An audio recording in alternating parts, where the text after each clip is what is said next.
Well, right now we're going to take you to another place where there's a lot of activity going on, like power struggle, sex, and glamour, as we take you to the seaside community of Santa Barbara. But this one's on TV.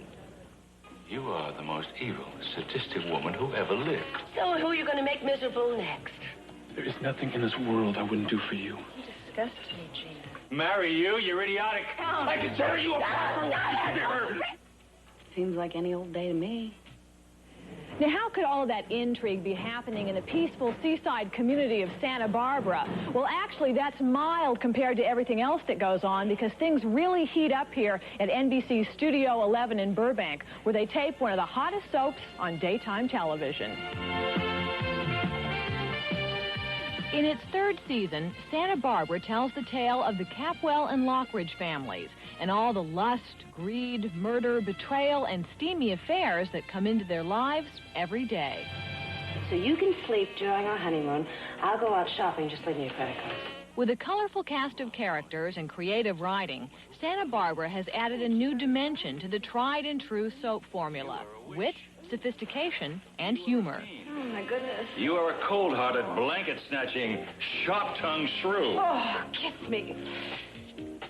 I'll think about it. Keeping the passion pulsating is the job of creator and writer Jerome Dobson. That's the hardest part of the job, coming up with fresh ideas. It's easy when you have very complicated characters, and we try to make our characters as deep and complicated as we possibly can, because then the action and the stories flow from the characters, and that's what's really fun about writing. I don't know what you're talking about. Admit what? That I'm your daughter! Keeping the characters and their very complicated lives straight can require a scorecard. So if you've missed a few episodes, here's what's up.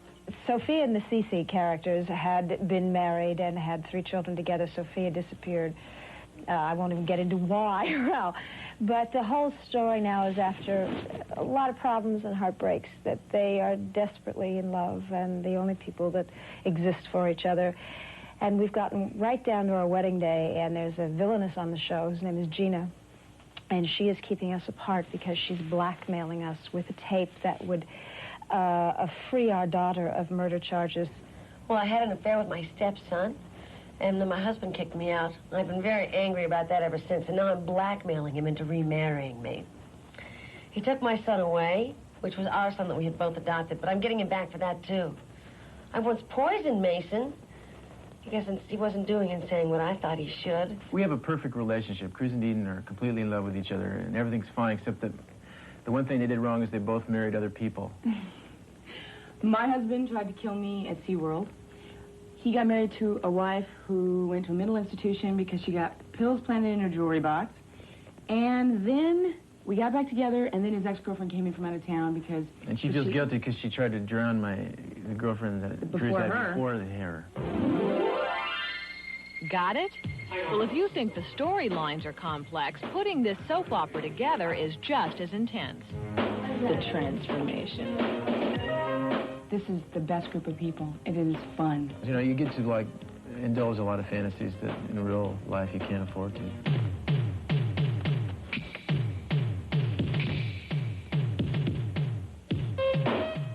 You never get a chance to do this at night, ever, to have the characters we have play at night. Because you're playing 8 pages a night, maybe on a nighttime show. You get paid a lot more money, but I guarantee you we have more fun. You're covering so much material. Covering so much material, and you sort of look forward to that pump at the end of the day when everybody gets wound up and ready to go to tape. It's fun, and, you know, and I'm hooked on it. 4, 3, 2. What kind of toll does working on a soap opera take on your personal life? I can't tell you how many days I leave here and go, I gotta be back here in 10 hours, and that doesn't include... And you do a lot more homework than I do.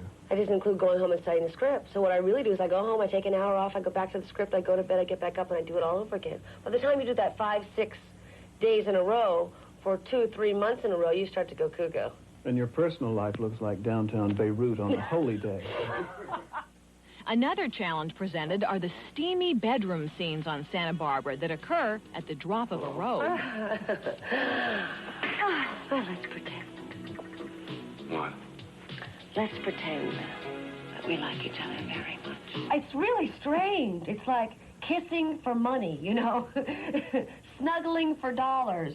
And you have people that come on. I had a scene a couple weeks ago with a guy I'd worked with maybe 3 or 4 times. He'd come in for the day, and we'd do our scenes, and this was all well and good. And I'm in bed with him. I mean, we're all over each other, in bed.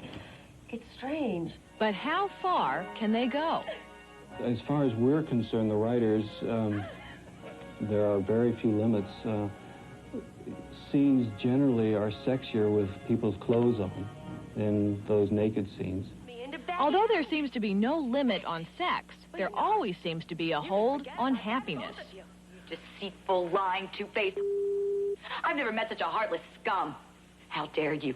How dare you desert me and do it now by denying it? I'm going to hate you for as long as you live, even after that while you're burning in hell. Conflict. You need conflict all the time. But we can be happy with it on a day basis, and something comes between us, and happy again. And then something's got to come between us each time. So will Cruz, Eden, Mason, Cece, and Sophia ever find true happiness, or will the incredibly evil Gina ruin any chance they'll ever have? You'll have to tune in for the answer, but I'd put my money on Gina. Why don't you collect your marbles and crawl back into the hole you came from?